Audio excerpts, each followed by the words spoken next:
Hello, hikers. Green Giant here, one of your hosts. As you may have noticed, each week we've been recording a hangout with patrons and listeners on our Discord server. The link for that is in the show notes if you're interested in joining.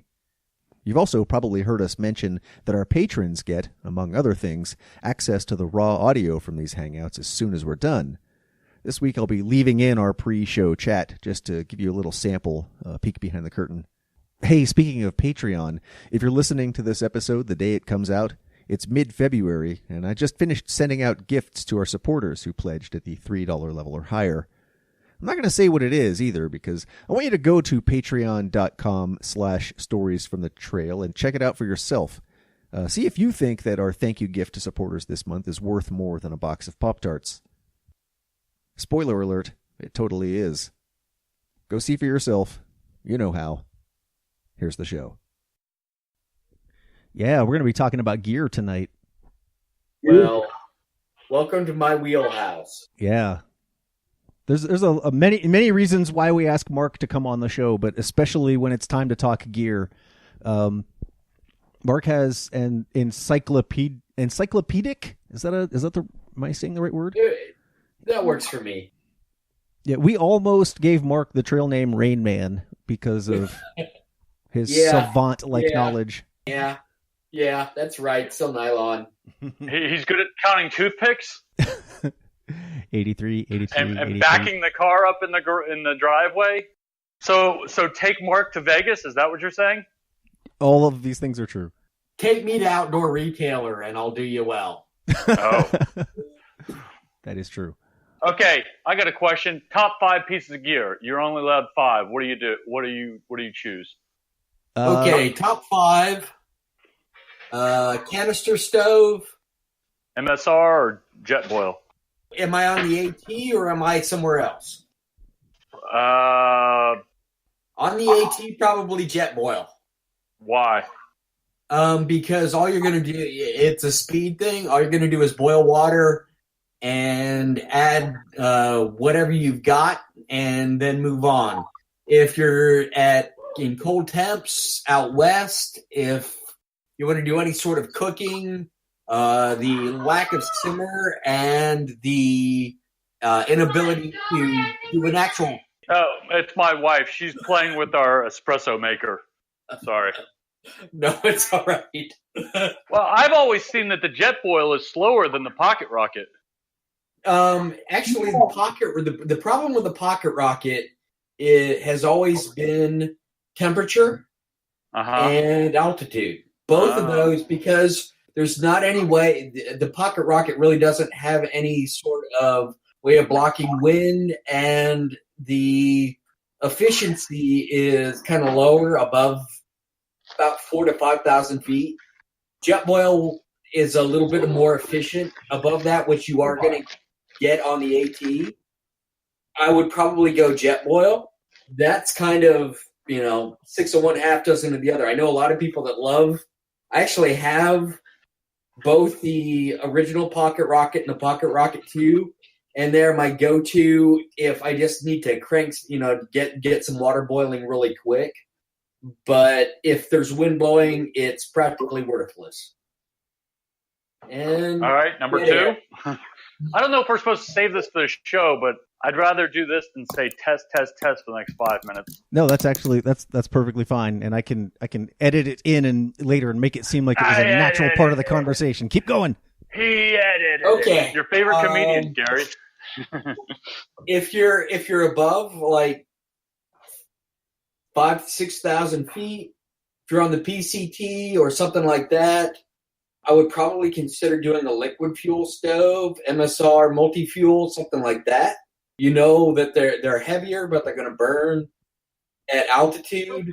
The problem with the gas stoves is you're dealing with pressure all the time, and both temperature and altitude affect the efficiency of the pressure. So, yeah, those are when you see the MSR multi-fuels kind of come into their own.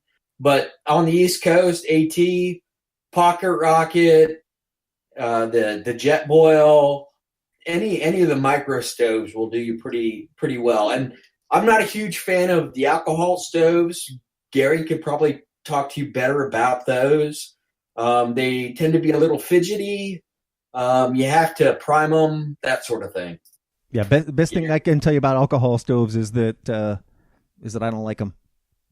Well, yeah, you can always tell when there's been an alcohol stove at a shelter because of the burn pattern on the tables and on the shelter. Oh, for sure. Whoops, spilled some alcohol, and yeah, there's now a nice little pattern on the table from where the alcohol burned in. Yeah, that big giant black circle that it looks like somebody drew the letter O with a 4-inch thick Sharpie. That would be it.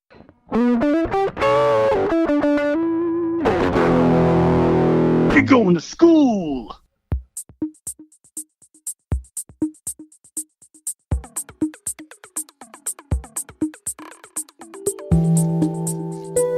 Wow, look how many people are here. This is crazy. We got a really full chat room tonight, and I am super stoked. That makes me really happy.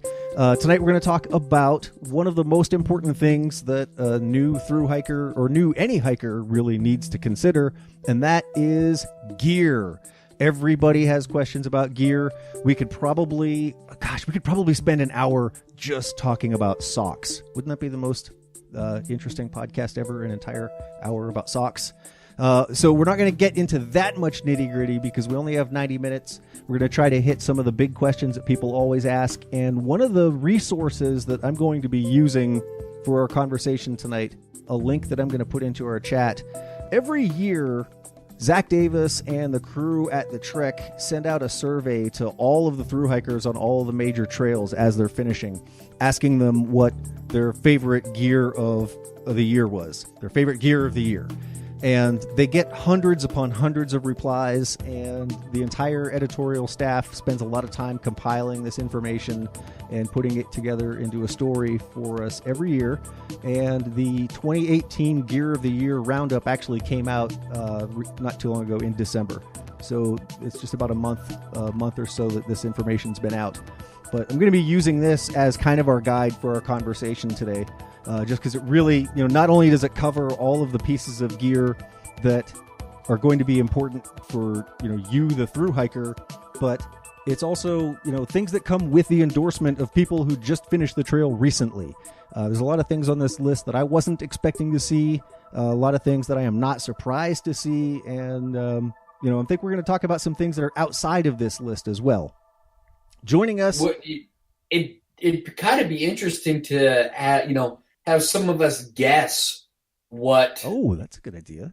The most popular gear was, because let's face it, it's kind of become there's standards, and some of the companies do a really good job at marketing for the trail, and so it'd be kind of interesting to have a where does the Big Agnes Copper Spur or Fly Creek fall or something like that. That voice that you guys are hearing right now, you see Laughing Totem lighting up in the Discord. That's our friend Mark Calcagni. He's been on the show a bunch of times. Mark is actually responsible for the new cover art for the show. So, damn good job on that, man. It looks beautiful. Grazie, friend. Thank you very much. Mark has, like I said, Rainman level knowledges of gear, so we're glad to have him here with us tonight. He knows a lot about gear that some of us have never heard of before either. I learned about a lot of interesting things that I never would have guessed even existed had it not been for Mark.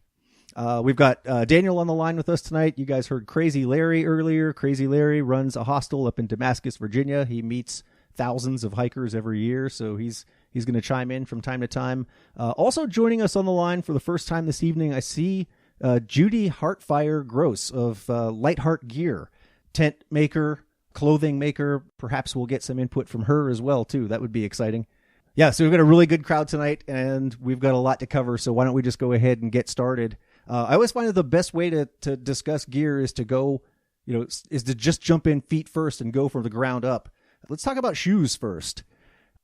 Probably the age-old question, it's not even really a question anymore. A few years ago, the big question about footwear was, do I wear boots Or do I wear trail runners? Pretty much everybody wears trail runners at this point. If you're going on a long hike, whether it's the PCT or the AT, so first of all, there are really no conditions on either trail that I can think of where you're going to absolutely need to clad your feet, above the ankle in a pound of hard leather. Really fast and light is the way you want to go on a trail like the PCT or the AT. And if we want to take a look at our article here that has all of these shoes in them, my favorite shoe is, one that's surprising or not surprisingly on the list, is the Salomon. I've been wearing Salomons for years.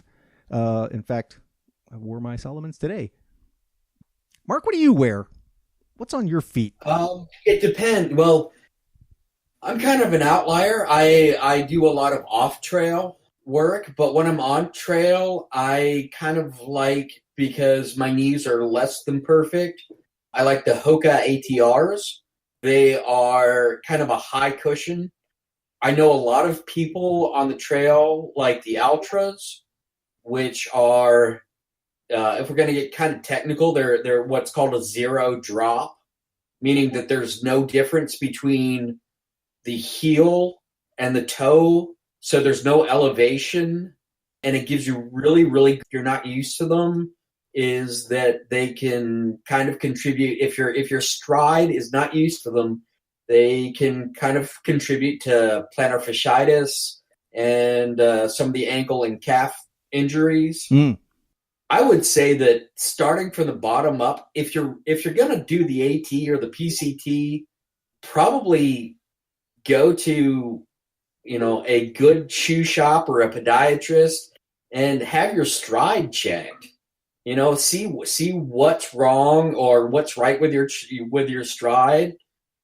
If you've got a normal stride, then, and you're landing good, you're not, overpronating, which is basically running from the outside of your foot to the inside of your foot, then you're probably good to go on pretty much anything. But it's such a difference. I think everybody needs to, if you're going to walk, 2,700 miles, go in and see if your stride is normal and see what works best for you. Okay, so you make a great point right from the get-go, and that is about going and trying on different pairs of shoes. So shoes in particular, so you'll get this with all gear, but shoes in particular, you'll hear people saying, what's the best fill in the blank? What's the best shoe? Or what's the best backpack? Or what's the best whatever? And of course, that's going to vary depending on who you ask, right? My best shoe is not going to be your best shoe. Some people hate Ultras. They make their feet feel terrible. Other people love them. It's really just becomes a matter of you trying out different shoes and seeing what works. Yeah, I mean, that's, I am a fan of mid-cut shoes, kind of, like basketball style, something slightly higher just to give your ankles a little bit more support. Okay. I have a tendency to, after when I get tired, to start dragging my toe and slamming my toes into roots and rocks and that sort of thing. And when you get that, it always helps to have a slightly wider toe box, a little toe end of the shoe. So, you get to the point where you have to just determine what your best type of, your style of hiking. I've had people tell me, oh, you got it, you should definitely hike in zero, in zero drop or any other type of boot or shoe. And yeah, you get to the point where you're like, okay, this doesn't work for me, but I'm supposed to like it. And you kind of stick with it longer than you should. And Gary probably has the best example of sticking with something that maybe was not right for him. Yeah, let's talk about that. So you're going to hear this a lot, especially when you're talking about shoes, is that almost everybody's feet get bigger on a long hike. And this will happen, whether you're doing a 6-month through hike or just a long ass section hike. After about 3 weeks of continuous pounding, your feet, they swell, they become larger. You think about, I don't know, imagine like I'm trying to think of a good analogy, but I'm drawing a blank here. I mean, basically just picture what's happening to your feet every day. You know, they're obviously at the bottom of your body, so your blood is flowing in that direction. All of the fluid is heading towards your feet. You're pounding them against the rocks all day, and they will get bigger. A half a size, maybe even a full size, is what everyone generally agrees is the average. This, for me, probably started happening about a month or so into my hike, and even though I had already read this and I had heard this before, for some reason it just didn't click in my head that, oh, my feet are bigger, that's why they hurt. And what happens is if your feet get too big for your shoes, you know, hold your hand out in front of your face and, you know, you see your fingers running parallel to one another. The bones in your toes basically do the same thing. They're as long as your fingers, and the space between them is where all of the nerve endings run. So what was happening to me is because my feet were larger than the space allotted for them, they were being compressed, and the bones were pinching the nerves until, you know, they were basically damaged, permanently damaged. And it was incredibly painful. The initial, that's right. Yeah. Judy says I developed a neuroma. That's exactly what happened. You know, what's happening is, you know, I'm killing the nerves in my feet. And the first symptom is the sensation that my socks were bunched up. And it's a weird sensation, especially if it happens when you're not wearing socks. You know, so, you know, obviously something really strange was happening there. And it took me a while to figure out that bigger shoes was, you know, what I needed to do. I did it a little bit too late, and I had incredible pain walking barefoot for almost 2 years after my hike. And it was about 3 years. I hiked in 2014, and it was late 2017 before I could actually walk barefoot without it feeling like I was standing on like a grid of, or like some kind of electrical grid. Like it was shocking almost how bad it was. So that was something dumb that I did. And I hope, you know, yeah, it's always great to learn from your mistakes. It's even better if you can learn from someone else's mistakes. So that's basically why I'm here. So how long did it take you to recover? I mean, a little bit of a timeline for you to recover. I remember you about 3 to 6 months after the trail, waking up in the morning and it pins and needles. Yeah. It was like somebody was stabbing me in the toe with needles every, you know, in the middle of the night, just randomly, you know, just relaxing, just these random just like shots of pain in my foot. I went to see a podiatrist shortly after my return, and what he gave me were metatarsal spreaders. It's a triangle that's made out of felt. It's maybe, you know, 2 inches, maybe 1.5 inches long on each edge. It's, you know, not a huge triangle. The thing's maybe 1/4 of an inch thick. It's got adhesive on one side that you attach to the insole of your shoe, and it stays in there permanently, you know, obviously until you wear it out. You know, I'd get probably 2 or 3 months out of each pad. But what it does is it pushes your toes apart. It's like a little, you know, imagine your foot kind of rainbowing over a small, like if you were stepping on a high arched insole or something like that. It just adds a little bit of extra height, and it goes right behind like your toe knuckles. And it kind of spreads your toes out so that the nerves have room to regrow, which is a very, very slow process. Time frame for me, probably about, like, no kidding, it was at least 6 months after my hike before I could even feel the ends of my feet. The doctor would poke the end of my foot with the end of my toe with a needle and say, "Can you feel that?" And I would say no. You know, we thought that it was going to be permanently damaged. And after about 2 years, the sensation returned. After about 3, I could walk normally again. And I still, probably about 50% of the time, still wear those triangles in my shoes because I did so much damage by not getting bigger shoes when I needed to. Does anybody wear custom orthotics or insoles? Are you asking if anyone here does, or if I? Yeah, I was going to say, because that was one of the things that did help me. I ended up, because I went to a 0-drop shoe, I went to actually, and I can't suggest this, I went from normal hiking boots to a 0-drop Vibram shoe, and I ended up with plantar fasciitis, and the way they kind of got around it and got me to heal up was to kind of move back to a low drop or a medium drop shoe, and to put in custom insoles, heat moldable insoles that they did kind of help me, but it was definitely a learning experience that way. So can I chime in on these insoles? Hi, Judy. Yes, please. Sure. Hi. When I started the AT in 2006, I got talked into trying Superfeet. Mm-hmm. And I went from one color to the next until they did custom fitted Superfeet. And those, for me, caused excruciating pain and almost ended my hike. Oh, my goodness. So I finally got rid of them and got better. But I developed knee pain, I developed back pain, I developed shoulder pain, and it was all from those insoles. So I have gone to the soft sole, SOFE. They make a real dense, cushiony sole that I find very comfortable. And as a nurse for 30, 40 years, having been on my feet for 12-hour shifts, I need that cushion under in the soles. Okay. And I apologize if you're hearing a couple of dogs whining in the background. Hey, dogs. No, that's fine. So I'm going to turn my mic back off. I actually use what are called, there's a company called Sole, SOLE, Mm-hmm. And they're heat moldable, and you basically put them in an oven, and then you use them once they're heated up, and they form fit to your feet. Say that one time fast.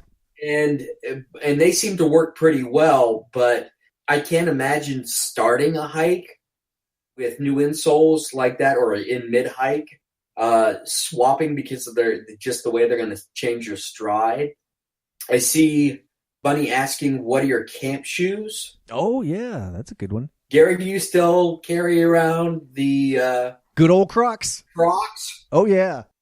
Yeah, I am unashamed. I'm actually wearing indoor Crocs right now. What makes them indoor is that they are fur-lined.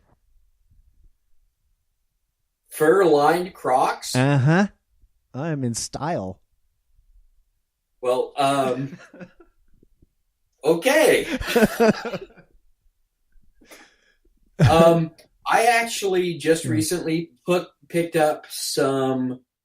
This is going to make me sound like a absolute hipster. I picked up some Vibram Furoshikis, which are these funky foot wraps that are made after Japanese foot wraps, except they've got Vibram soles on the bottom.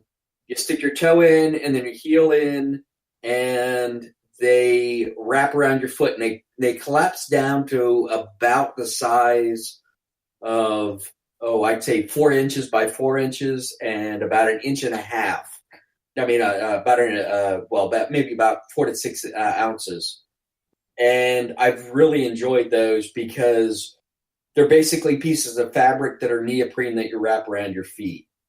The thing is, when you're getting out of your tent, you can either sleep on them or, that sort of thing. But it's definitely an acquired taste. Bunny, those are my Crocs exactly. Those ones that we're looking at here in the chat. All right, so shoes. If you take a look at this Trek article that I posted in the chat, I'm not going to read you the entire list. I'm not just going to sit here and read you a list of gear, but this article definitely says which brands of shoes are the most popular. Again, not surprisingly, the Ultras are on there, the Solomons are on there, Brooks, a few others. I highly recommend checking out this article if you want to see the specifics. I think what makes for better discussion is not specifically what shoes should I wear, but like how should I pick my shoes? Kind of like the discussion we're having right now. Like what's good for one person's not good for another. I think the same thing goes to just overall, just clothing in general, right? Rather than saying here's what pants I recommend and here's what shirt I think you should wear. I think it's important to discuss. There's actually a theory behind how you dress yourself on a long hike. And it's the theory of layering, and I'm sure a lot of people have heard this before, but it's always nice to break this down. Whether we're talking about your the bottom half of your body or the top half of your body, the same rules apply. You probably want you've heard the term base layer thrown around. So you'll want to get a base layer. You'll want to have some kind of insulating layer, and then your outer layer or shell is sometimes referred to as a vapor barrier or just the barrier layer. So let's talk a little bit about what each of those three layers represents. The base layer, that's the clothing that's actually going to be touching your body pretty much at all times.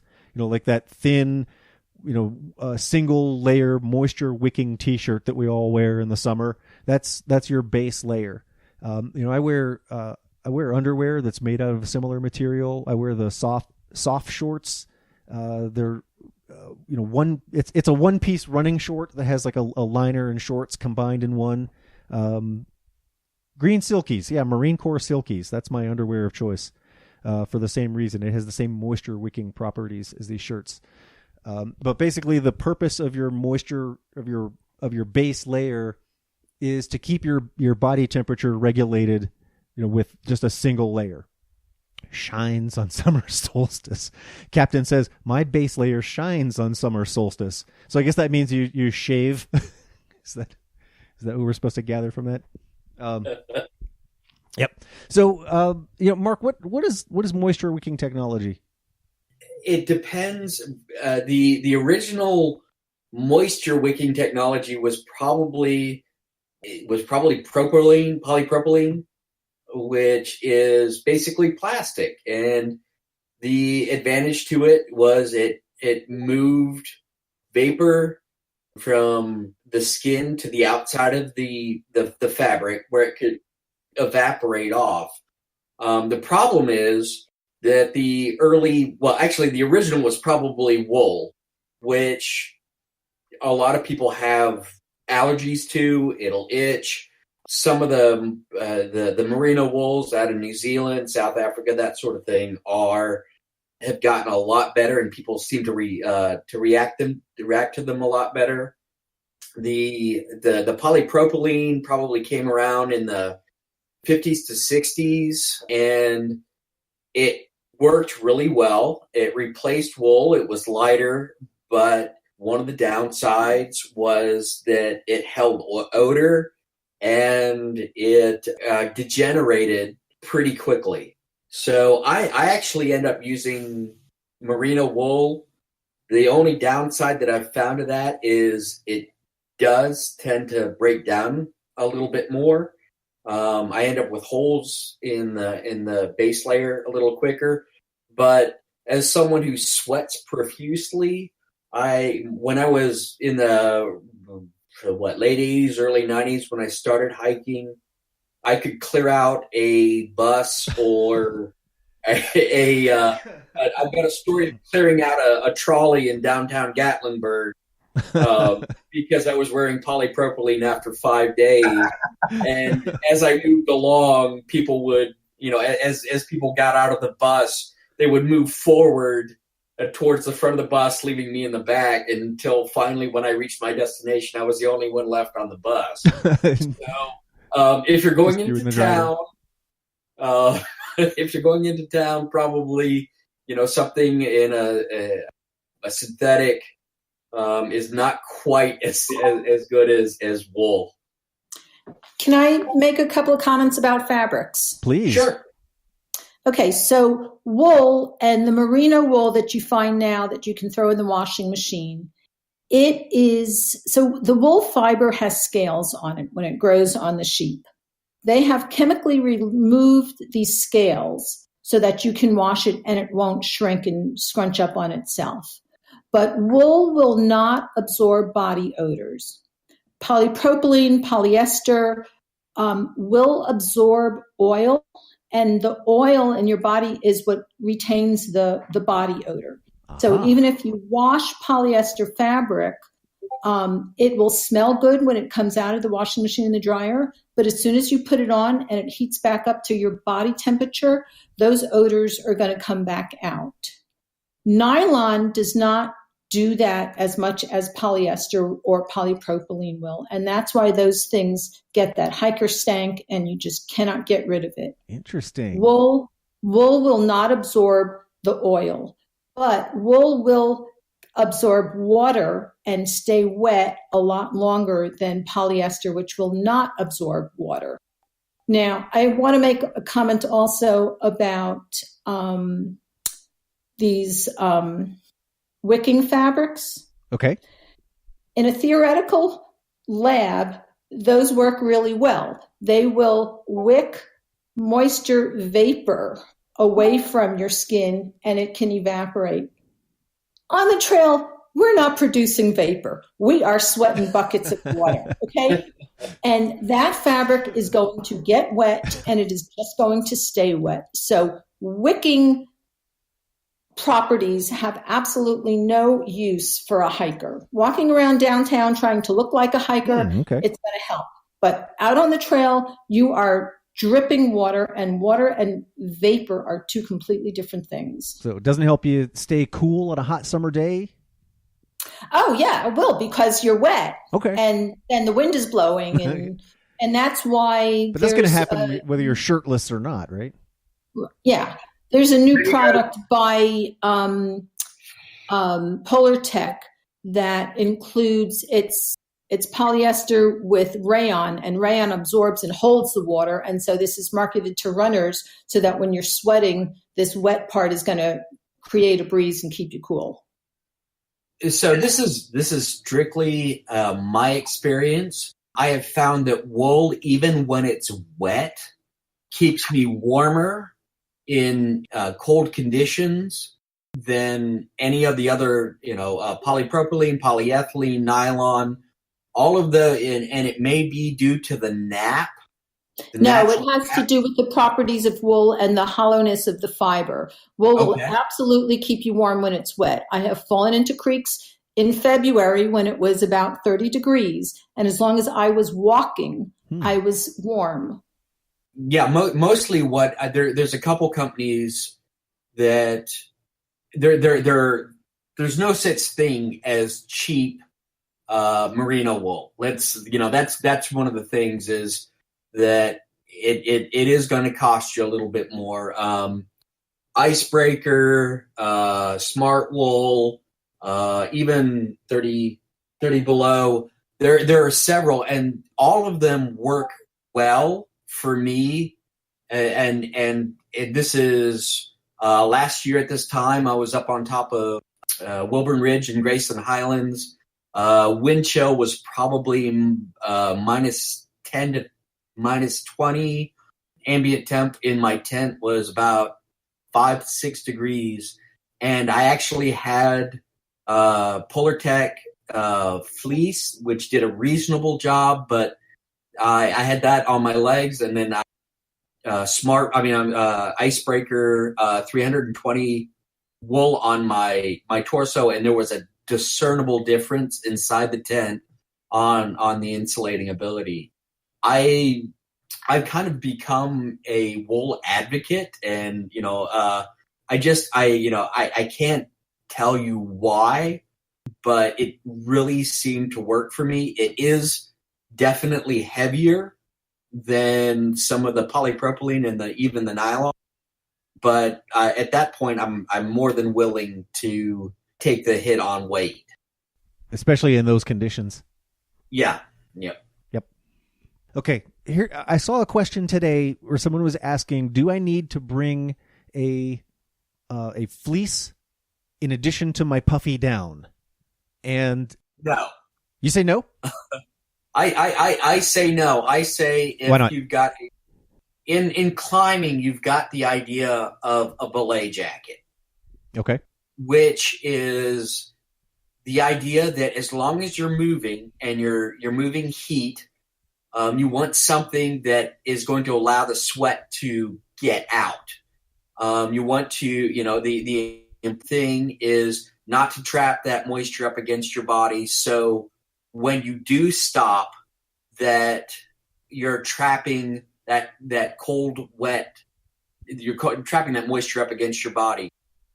climbers, what they do is they move hard and rapidly, and then when you swap off and it's time for the other person to climb, you have a belay jacket, which is something that you put on that is going to insulate you while your partner is climbing and you're sitting still.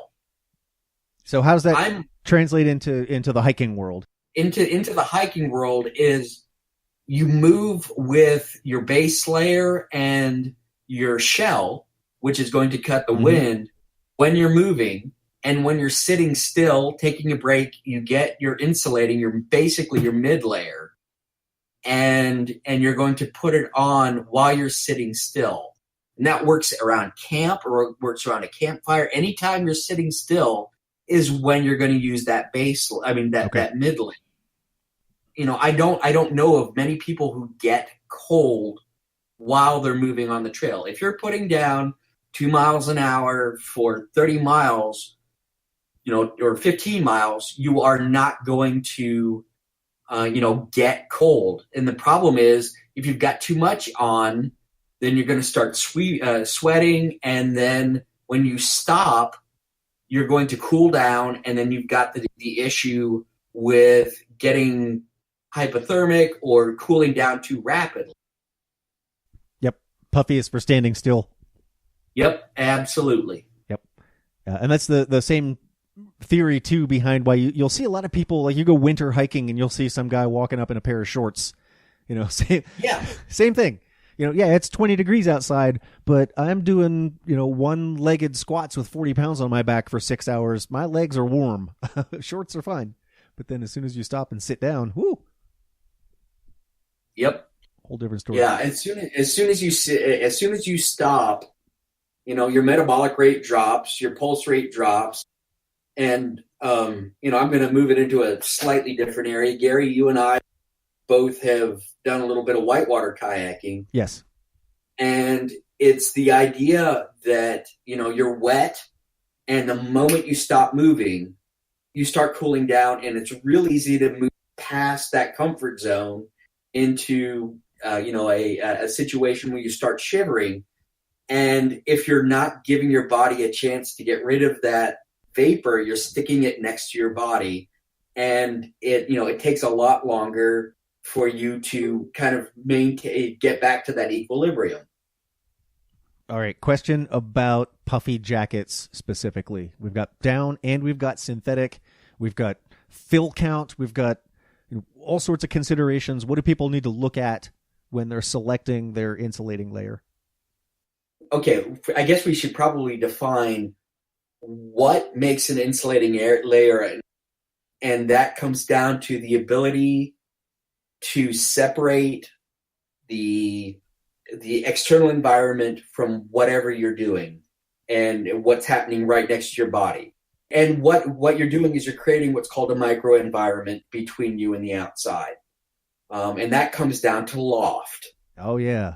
When you talk about loft, you're talking about the ability to create an environment that creates kind of a gradient between you and what's going on outside of you. It's a greenhouse. Yes, exactly. So the more loft you got, the more area you've got that separates you from the area outside of you, you can break it down into the heat that you're putting out. And when you're talking about the external environment, you're talking about a couple things. You're talking about conduction and convection, which are basically, whether if you've got convection, it's the wind moving outside of your jacket. And if you're talking about conduction, you're talking about how much of your body heat actually gets outside of the garment. So if you can basically create an area of high loft, a thick layer between you and the outside environment, you create kind of this gradient where things can dissipate slowly over time, and you're maintaining the internal environment. Okay. So it's trying to trap air. These insulation layers are trying to trap small pockets of air, and then your body heats up those small pockets of air, and it stays next to you. And the synthetic insulations are more or less, most of them are trying to mimic wool in that the fiber itself is hollow, and inside that hollow core, they're trying to trap the warm air again. Okay, you're much better at saying this than I am. I'm a textile geek. But the weight of the synthetic is the weight of the synthetic is still way heavier than a good down jacket. I just saw someone. Gamera. Katie's talking about her Montbell. It's an 800 plus, 800 fill down, and when you're talking about down fill, you're talking about how many feathers fill a certain area. The fill count is the measure of how poofy your puffy is. Yes, exactly. And it's actually kind of an inverse. The higher the fill count, the fewer down fibers you need to create that loft, so it's lighter. Because it's more efficient. So you're trapping more air. You're trapping air with less material. Montbell actually, which is what Katie's talking about, has kind of a halo standard, which they go all the way up to 950 fill. Is going to be between 550 and 650 fill down. That's going to be a little bit heavier. But if you talk to some people, that 650 down might be the sweet spot, because down tends to compress and break down. And like anything else, the finer you get, the more likely it is you are to damage the fiber. So some people think that somewhere in that 700 to 800 down is kind of the sweet spot as far as balancing longevity versus insulating ability. So I want to stick with the theme of using air as insulation, because that pertains to two other very important pieces of gear that everyone needs, and that's their sleep system. So your air mattress, whether it's an inflatable or even if it's just one of those foam pads, air is what is keeping you warm. And the double wall construction of modern tents, and even to a certain extent your hammock with its tarp over it, has that air for insulation as well. Before we sidebar onto that, though, I want to just touch on one last thing for clothing, and that is sun protection. I always wear a hat. Wide brim hat. See a lot of bandanas. I think sunscreen is probably not one of the most effective ways to go on a long hike, especially if you're going to be sweating all day, because you have to carry it and constantly reapply. But I always say wear a hat, bandana, or something that we don't really see too much on the East Coast, but is popular in the PCT, is the hiking umbrella. So that's something else you might want to consider bringing along with you too, to keep not just the rain and the wind off of you, but your hiking umbrella to keep the sun off of you as well. Hiking umbrella. So let's see. Let's talk about. Oh no, that's not really a new one. No, they call me Gary Poppins on the trail. I got to dig up that photo, Gary. It's around there somewhere. All right. So let's talk about. Let's see, how are we doing on time here? Wow, we've spent almost an hour talking about shoes and material that clothes are made of. Like I said, we could spend an entire hour just talking about one thing. I'm not kidding. I'm going to shut up and let other people talk for a while. We also need to talk about cooking stoves and cook systems and water filtration and first aid and what to bring with you to help make it easier to poop in the woods. And we might have to have this gear conversation be a two-parter. Let's see how far we can get.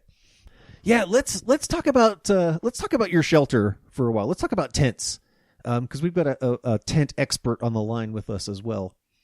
Some of the same. Let's approach it the same way. Let's talk about the theory of tenting rather than getting into specifics. What do you need? What makes a good tent? We alluded to this double wall construction, as a way a lot of tents insulate you against the elements. It's not just a single barrier of material that's keeping the rain and wind off of you, but a lot of the tents that you'll see today have the inside portion of the tent, and that's the zipper and the mesh and the part where you're actually laying, and then there's usually a second piece that goes over it, and that's your rain fly. And the way the frames on these tents are constructed, there's about 1 inch to 1.5 inches of empty space in between those two layers. And even though that inner layer is mostly mesh, those two walls form that barrier of air that Mark was talking about that actually changes the temperature differential between where your body is and where the actual elements are. There are 3-season tents, there are 4-season tents, and there is even something, this is one of those things that I learned from hanging out with Mark, there's even something called a 5-season tent. Now, obviously, the number of seasons is, okay, if you get a 3-season tent, that's going to be good for pretty much everything but winter. 4-season tent you can use year-round. Mark, do you mind explaining to us what a 5-season tent is and why no one on the AT or PCT would ever need one? A true 5-season tent is going to be, it's going to be something that is made for alpine conditions, snow loading. Yeah, you're going to wake up in the morning with 100 pounds of snow on top of your tent. You want it to be able to hold its shape. And so, it's a very specific type of usage. So, yeah, I kind of wanted to bring that up mostly as point of contrast, because the 5-season tent is essentially the opposite of what what a thru hiker would typically carry. I put a link in the show notes to the 5-season tent that Mark convinced me that was the best in the world, so I bought one. The Hillenburg Solo, which is, I'm almost embarrassed to say how much this tent cost. It was like $700. But we've taken this thing to places where, I've camped in it when it was, I think, like -9 outside, and inside the tent where I was, it was over 30 degrees. It's just amazing the heat retention that these things are capable of. And that was, with snow load. And I think the tent itself weighs 4.5 pounds. It's 4 pounds. 4 pounds, 10 ounces. Pounds. Yeah. Yep. So, it's not something that you want to do for a thru hike, but I always just like to, show, I don't know. I think it's a good example to show the opposite of what someone would want exactly. for a thru hike. It's one where you want to go back to day after day, and it's going to still be standing. If you're setting it up for one night, it is massive overkill. Mm-hmm. It is going to, after a period of time, develop condensation, simply because in the Southeast, we tend, in all the way along the Appalachians, you're camping near water sources, and anytime you're camping near a water source, the temperature gradient between the day and the night, you end up with condensation, and you're going to end up with still air. So I want to talk about something that's probably a little more appropriate for thru hikers. And Judy, if you don't mind chiming in, I would love to hear. I'd like to hear your philosophy on tenting and just kind of how yours work, because Judy makes some pretty interesting gear as well. LightHeart gear and Z-Packs and a few other popular ultralight tents are, you're not going to get that double wall construction.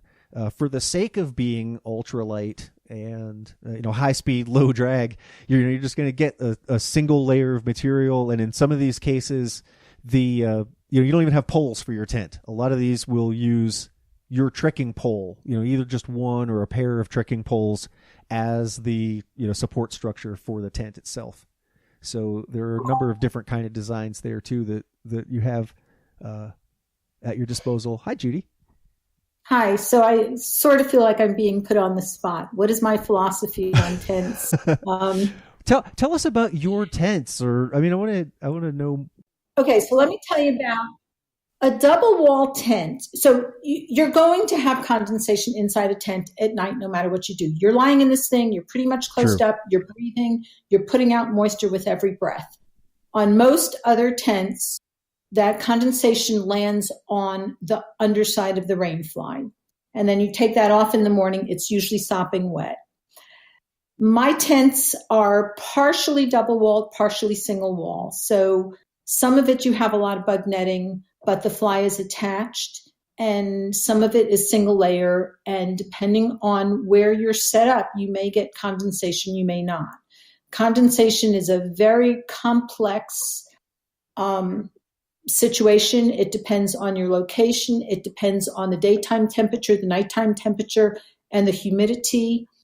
It depends on where you're set up. If you're out in a grassy meadow under the stars and it's a clear night and it gets very cold, you are going to get a lot more condensation than if you set up on a dirt floor underneath some pine trees. You probably will not find any condensation in your tent in the morning. So lots of different things cause condensation. My tents are just designed to be simple and easy to use. They use your trekking poles. Mm-hmm. So we have tent poles, both carbon fiber and aluminum, depending on your price point.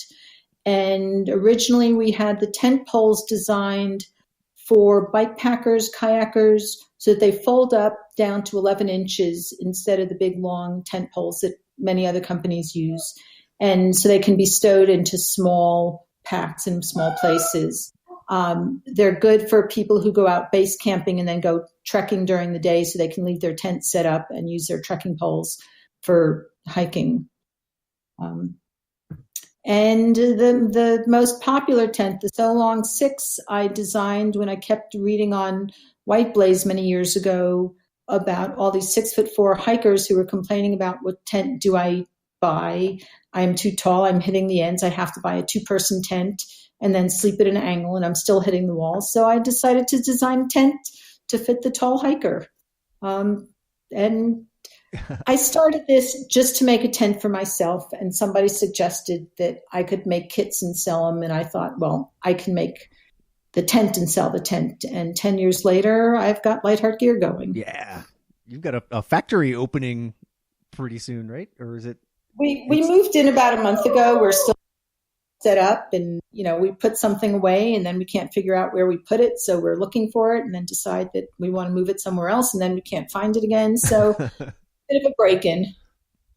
I'm glad that Gamera just shared in the chat that she spent a night in one of your tents when we went to the AT kickoff last year, which is coming up very soon. Oh, it's coming up so soon. Yep. Yeah, I forget what it was. I think Katie left either left her poles or some essential part of her tent we forgot to bring with her. And Odie had one of your tents in his bus, and he let Katie spend the night in that, and she had a really good night. Well, it comes with that plastic ridge pole that your trekking poles hook into, and that's what we have the patent on. And I have another woman who had lost her ridge pole along the trail. And what she did, she sent it to me after we sent her a new ridge pole, was she found a stick, just a wooden stick in the forest, and she fashioned some cups on the end with duct tape to hold her trekking poles, because they go in point up. So you don't want to push the point of the trekking pole through the roof of the tent. So she used duct tape for that, and I still have that. I don't think I've ever met anyone who's a patent holder before. I'm a little giddy. I'm a little starstruck. No, a lot of people have patents. It's not that difficult. Well, congratulations on that. And your tents are awesome. I was going to say, can I geek out and say how much that I enjoyed? I spent 2 nights in a LightHeart gear tent, and for the Southeast, I can't say that I found a better tent. I really enjoyed it, and I am a person who trekking poles all the time, so it was perfect. Well, thank you. So LightHeart gear tents are all tents. They are not meant for snow loads, but here in the Southeast, you can certainly use it all year long. I think you said ultra light, right? I think maybe part of that cut out just a little bit. Well, the tents all weigh about 2 pounds, give or take a few ounces. Okay, that's actually super light. I don't know if that's the official term, but that's how I feel about them. Yeah. We'll be having a grand opening for our new factory sometime in the middle of March. The date is still to be figured out, but we do have a storefront and a showroom. So if you want to come in and see anything, try it on, check it out, we're there. In Asheville, right? Fletcher, just south of Asheville. Oh, okay. All right. Close enough. Yep. We're practically neighbors. Okay. That means anything. So what else do you want to know? Oh, no, that's fine. That's great. I really appreciate it. I think we're going to try.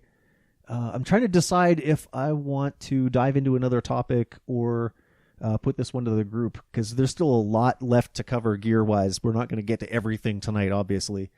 Go ahead, Mark. How about hammocks? Yeah. So hammocks. Yeah. Judy, any plans on getting into the hammock game anytime soon? No. Okay. If I slept in a hammock, I'd wake up and the world would be spinning around me. So I have no knowledge of hammocks and will never sleep in one because I'd have terrible vertigo. Oh, I'm sorry to hear that. Mark, you've done some hammock camping as well. Yeah, I've done a little bit. If you've got a bad back, hammocks are awesome. If you've got bad knees, hammocks hurt. Simply because that even when you're lying flat, and I've got bad knees, so that obviously gives you a little bit of idea where I'm coming from. When I'm lying flat on the ground, it's easy for me to tuck my knees up and bend, but I've enjoyed when I have been able to sleep in a hammock. I generally take a hammock with me on it's one of my luxury gear. I'll take an Eno or Jacks or better hammock, and I've really enjoyed them. I personally can't sleep in them. I don't know. Yeah. It just seemed like no matter what I did in the hammock, I couldn't get my knees comfortable. I can relate. I have one more comment about a hammock, and this is more of, I guess, a woman thing. But when somebody can tell me how you can pee in the middle of the night inside of a hammock without getting out of it, I might convert. But in a tent, I can squat and pee inside the tent when it's pouring rain and freezing cold and stay dry. You can't do that. A woman cannot do that, I don't think, in a hammock. That is fair enough. Yeah, now I'm racking my brain trying to put together. I don't know. I don't think that's a good question. Well, yeah, and the other thing is, I'm a gearhead. To admit it, I'm probably not a target for this. I generally carry a fair amount of camera gear with me, and while it's possible to put the camera gear under the tarp or under the hammock, keep it relatively safe, the actual being able to lay my hands on my gear is an issue for me. So yeah, we'll let the people that hammock camp kick in. Yeah, I've actually spent the night in a hammock a couple of times. Actually, the first night that I camped in my hammock was by accident, because like you, I tend to bring in Eno as a luxury item, on short summer hikes. And after one really long day, I had my dinner, made my fire, I climbed into the hammock, and I thought, I'm just gonna hang out here for a little bit. Yeah, no pun intended. And just kind of accidentally fell asleep. Next thing I know, it was 7:00 the next morning, and I was super, super comfortable. It just happened to be one of those warm summer nights when it was, just like 70 degrees, and I was right by the river, and I was tired from a long walk, and I just kind of slept, accidentally. I didn't plan to spend my night in the hammock, but I felt great. I guess I'm lucky that, my knees didn't hyperextend and my back felt just fine. Aside from that and the occasional nap in the yard after mowing the lawn, I don't really do much hammock camping. So, it's the kind of thing that I'm curious about, and I would like to, I'd love to hear more from our hammocking listeners, what their experiences are like.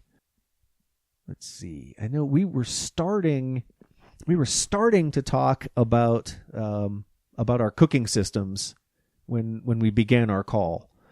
How do you hire a Sherpa? Okay, I want to know about cooking systems. All right, let's do it. Let's talk about our cooking systems. So earlier we were, back at the beginning of the call, we were discussing the different types of cooking systems that you can bring, and we were just beginning to say what the different types were. So primarily, you've got, I say there are three camps in this school. You've got the jet boil crowd, or the jet boil lookalike, like the pocket rocket, or anything that uses those propane or butane gas canisters. Katie's a big fan of the pocket rocket. Yep, getting all kinds of links in the chat. People are showing us their cooking systems. So that's a lot of people are saying the pocket rocket. Okay, so we've got those kind of stoves, and then we also we talked briefly about those alcohol stoves. Usually those are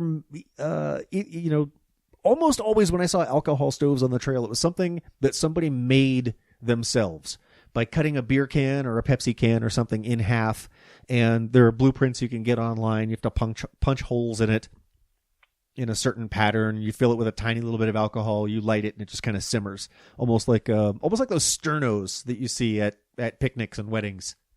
So the advantage to using an alcohol stove is obviously that it's very light.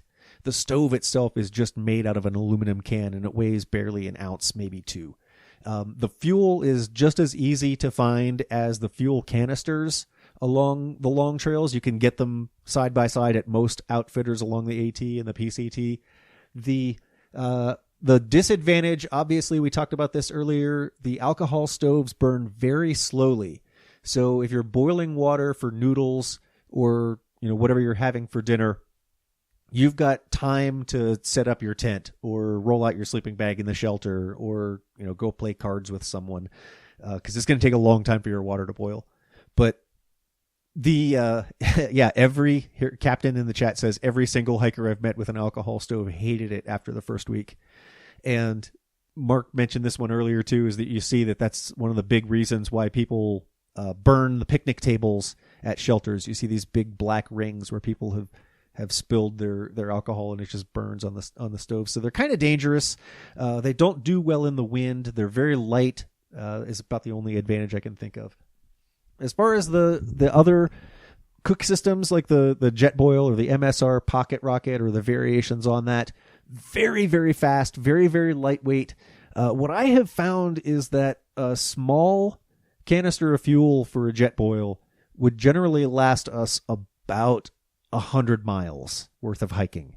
So, 5 to 6 days on trail. And for me, that was a cup of coffee in the morning and some kind of hot noodles at night. So I was burning, twice a day and getting about 10 to 12 burns out of each canister. So about a week's worth out of each one.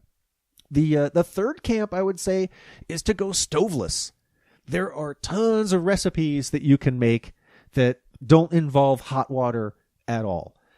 So a lot of people will just opt for not carrying a stove, or just keep some kind of a tin cup. And if you really do want something hot, make a fire. There's almost always a fire at the shelter. Some folks in the chat are recommending cold soaking. That's a perfectly valid way to cook noodles. Cold soaking, you take a Tupperware container or even a Ziploc bag, just something that's not going to open and leak. And basically you put your noodles and your water and your flavor and everything in that container, and you just stick it in your pack, and you just walk with it for about an hour, and you just cold soak those noodles. And it's not as good. It's a little al dente, I guess you could say. It works. You're not going to die, and it's certainly the lightest option. Gary, what do you use? I am still carrying my jet boil, only because that thing refuses to die. I would probably switch back to the pocket rocket, but I already have the jet boil, so I might as well keep using it. Jet boil Sol, I think, is the one I've been carrying. SOL. Let's also talk about water filtration, because that's an important piece of gear that everyone's going to need something to filter their water with. Whatever you do, don't do nothing. There have been plenty of conversations online where a lot of folks will say things like, if you're drinking from a spring and you can see that it's coming straight from the earth and no animals have had a chance to pee in it or anything. Like if it's a direct source coming out of the earth, you can just stick your water bottle under that, collect it, and drink it as is. And a lot of people will also say the same thing is true for pretty much all water above tree line, or there's so many different variations on this when it's okay to drink water without filtering it that I'm not really sure which one to listen to. And having had Giardia and C. diff from bad water, I'm just going to go ahead and say it's like the seatbelts in your car, right? You have the technology to protect yourself. Sure, you're probably not going to get into an accident on this trip, but you go ahead and buckle up anyway, right? Same thing with water filtration. I think it's too big of a risk to just drink straight from the source, even if it's something that, I don't know. Of course, I'm just saying this because I once bitten, twice shy, I guess. But I'm going to stand firm and say you need to filter your water. Don't mess around with it. So how do you filter your water? There's a couple different ways. As a last resort, I would say boiling your water. So, if your equipment has failed and, you don't have chemicals or you don't have a filter, boiling your water is the time-tested, ancient way that people have been doing it for millennia. That's not how we do it on the AT. The Sawyer squeeze is incredibly popular and has been for years for good reason. The downside to that, immediately after that, Captain says, I don't use the Sawyer bags, though, too flimsy. So this is true. The Sawyer squeeze, and if you want to go back to that article that we posted from the Trek, you'll see that Sawyer is one of the most popular water filtration systems still, and for good reason. The Sawyer squeeze it's really simple. If you've never seen one before, just imagine a black tube that's maybe the size of just a little bigger than your thumb, maybe twice the size of your thumb, and the water just shoots right through it. A bag or some kind of collection apparatus screws into one end, you squeeze it, and what comes out the other side is instantly drinkable. You don't have to wait, nothing like that. Sawyer, you really kind of have to squeeze it to get the water out. They call it the Sawyer squeeze for a reason. You can probably get, I don't know. I think when I was using the squeeze, a liter of water would take maybe about a minute and a half of, really squeezing those bags and pushing that water out. The Sawyer Mini is a viable option too. It's just slightly smaller. And these things are rated for, I think, 100,000 gallons for the Mini and up to 1 million gallons for the full-sized Sawyer. Mark just put a link in the chat to something called the Be Free, which is made by Catadine. Judy's correcting me. The Sawyer Mini is the one that's tough to squeeze. That's right. So Mark just put a link in the chat to another filtration system that's also in our Trek article as probably the most popular new water filtration system, and it's called the Be Free, made by Catadine. And it's the same concept as the Sawyer. You get a bag to collect the water in. I find that these bags are a little more reliable. They don't break. They don't really have a seam that can tear as easily, and it's made out of almost like a surgical rubber, like the kind of rubber that they make IV bags out of in the hospital, it seems like. Travis has one of these and he calls it the udder because the Be Free has amazing flow.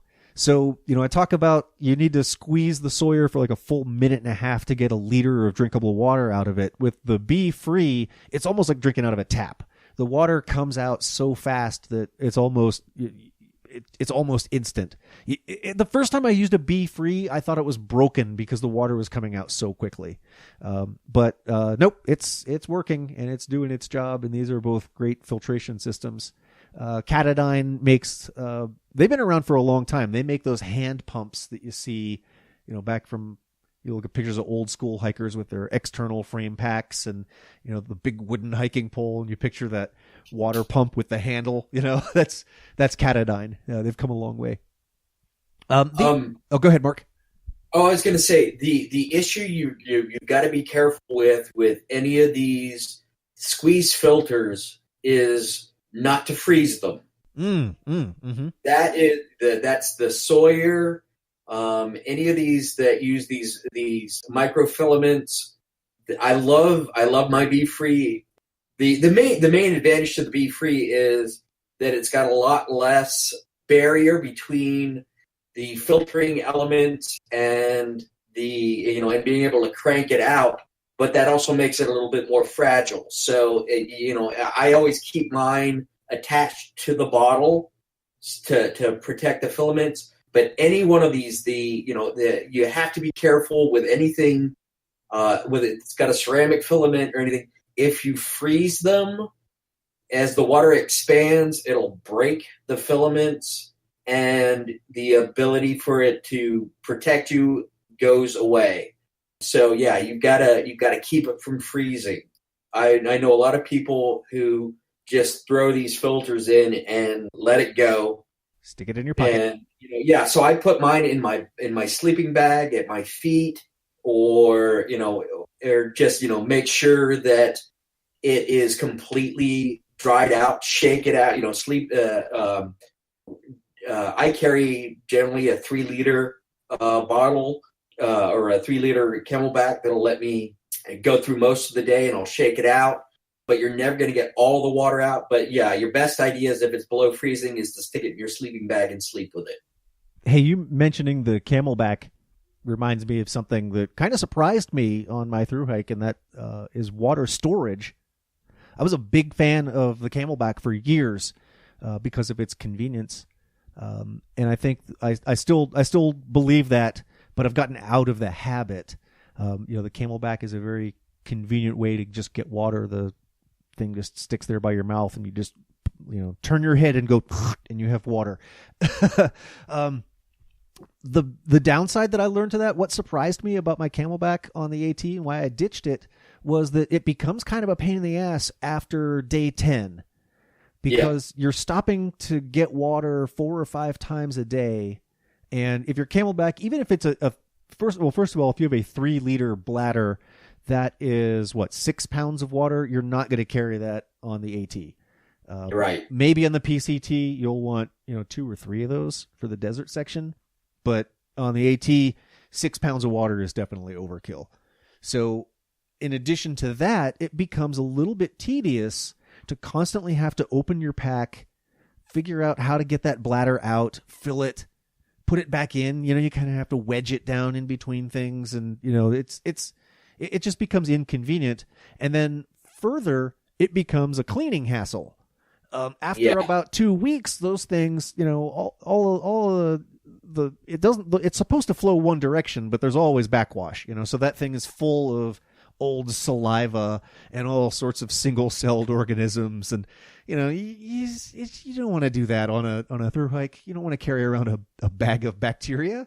So what most people wind up doing on long trails is Gatorade bottles or Powerade bottles, whichever ones have the wider mouth, and they're $1.29 each, and you use them for 2 weeks, and once they start to get grimy, you recycle them and get new ones.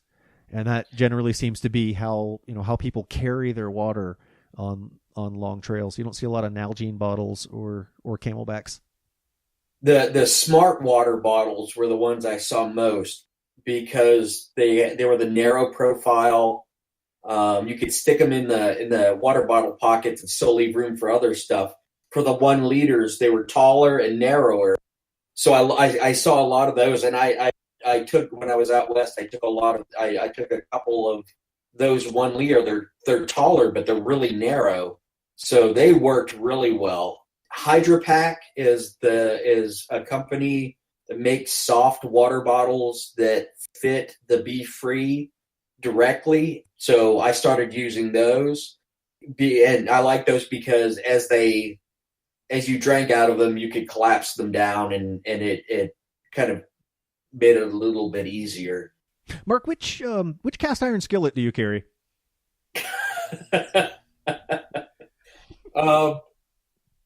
You know what? You got me on that one. You got to shave the handle off to save weight. Yeah, we could probably. So we're right about at time, and I know we could probably keep talking. We haven't talked about first aid kits or luxury items. I'm sure there's sleeping bags or sleeping bags or sleeping pads. We really haven't covered sleep systems. I think we're going to have to do a part 2 on this one. I think we are. Yep, toilet kits. Everybody wants to know about poop.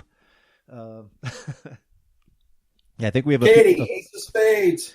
The Deuce of Spades. Yeah. The Deuce of Spades. Yep, I say bring a trowel. Always bring a trowel. And let's see. Oh, so I guess, yeah, there are just so many other pieces of gear left for us to discuss. I think we're going to have to go with a part 2 on this one. For next week, instead of getting into our part 2 on gear, we're planning on talking about trail traditions. We've got the trail name. There's a bridge that everybody jumps off of. There's this one shelter where everybody writes down their confessions and all sorts of other crazy things that people have been doing on the trail, on all the trails for years and years. One of them, somebody else mentioned this earlier, is Hike Naked Day. So we're going to talk about all the crazy things that people do as just like part of trail life.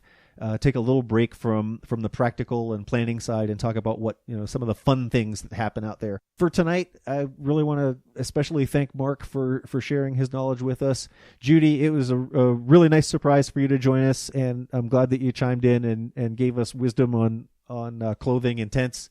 It was perfect timing. Glad I could be here. And when you do the part on first aid, I used to teach wilderness first aid and 30 years as an emergency room nurse, so I can help. What's the most important thing that someone can bring with them first aid related? The knowledge of what to do. All right, and we'll get that knowledge in our in-depth first aid discussion that we'll have later. We're going to definitely have to do that. All right, guys, we're at time. This might be the first time that we've actually ended and started on time. So big thanks to everyone. We're getting better at this every time we do it. I really appreciate you all being here. You guys make this fun. The recordings from these sessions does get released as regular episodes of Stories from the Trail. So if you subscribe to the podcast, you'll be able to hear the previous 3 conversations that we've recorded. It takes a couple of weeks to get those edited and cleaned up. If you're interested in hearing them right away, the raw audio gets dumped to our Patreon immediately after the session ends. So probably before you go to bed tonight, or at least by breakfast tomorrow, these will be up on our page, which is patreon.com/stories from the trail, where you can support the show for as little as $1 a month. This has been a lot of fun, and thanks again, everybody. We'll see you next time.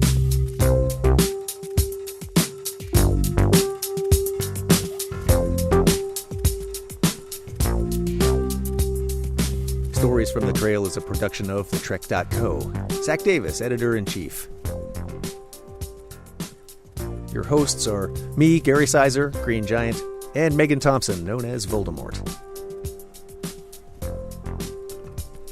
Our music, as always, is by Lee Rosevere. Don't forget to leave us a 5-star review wherever you listen to the show.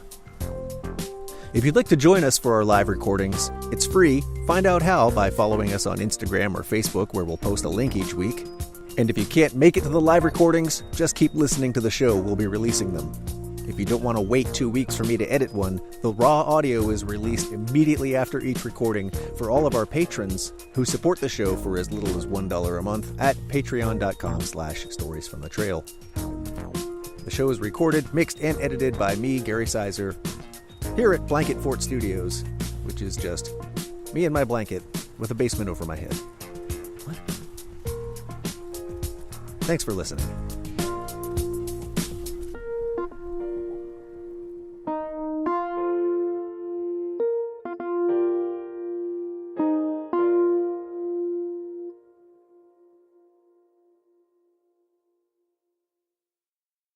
Turn your head and go